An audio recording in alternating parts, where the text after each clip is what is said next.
In a sworn deposition today, Border Patrol Chief Gregory Bovino says the use of force by his federal immigration agents here in Chicago has been, quote, more than exemplary.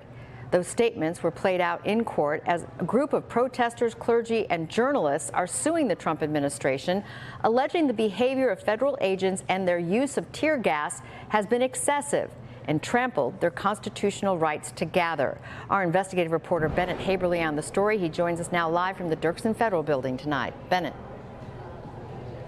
Allison, that hearing is actually still ongoing even at this 5 o'clock hour. It began just around 8 a.m. to provide you with some context.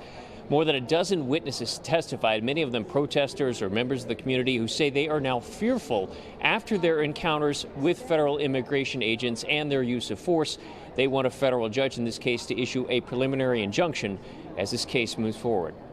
Since October 9th, when federal judge Sarah Ellis issued a temporary restraining order that bars federal immigration agents from using tear gas or pepper balls on protesters or journalists unless there's a threat, attorneys representing that group suing the government say there have been numerous violations, including the use of tear gas on October 12th in Albany Park, on October 14th in the East Side neighborhood, and on October 23rd in Little Village, when Border Patrol Chief Gregory Bovino himself used tear gas in a crowd during an immigration enforcement operation, saying he'd been hit by a rock. Attorneys have since flagged other incidents they say were unjustified. During a taped video deposition played in court Wednesday, Border Patrol Chief Gregory Bovino was asked, has every use of force been exemplary? Is that still true today? He said no, all uses of force have been more than exemplary. Bovino said the uses of force were all justified because of the behaviors of what he called violent rioters or assaultive individuals, who he said refused to obey orders to disperse or slash tires or threw objects. Those suing the government say the uses of tear gas or pepper balls have infringed on their constitutional rights. Earlier, several protesters testified they are now fearful. We're not being violent, but we're still subjected to tear gas and had weapons pulled on them. Attorneys for the government pointed out that many of those people still continue to show up to protest despite their fears.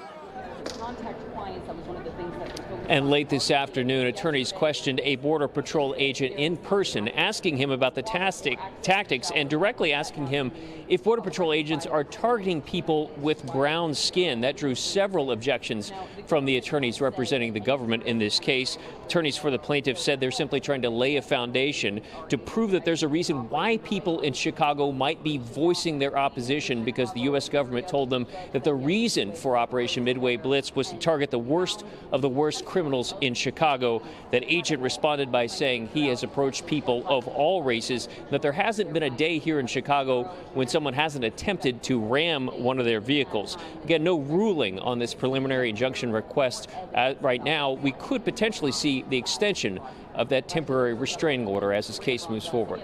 Reporting live from the Dirksen Federal Courthouse, Bennett Haeberle, NBC 5 News. All right, Bennett, you're on the story. Thank you so much.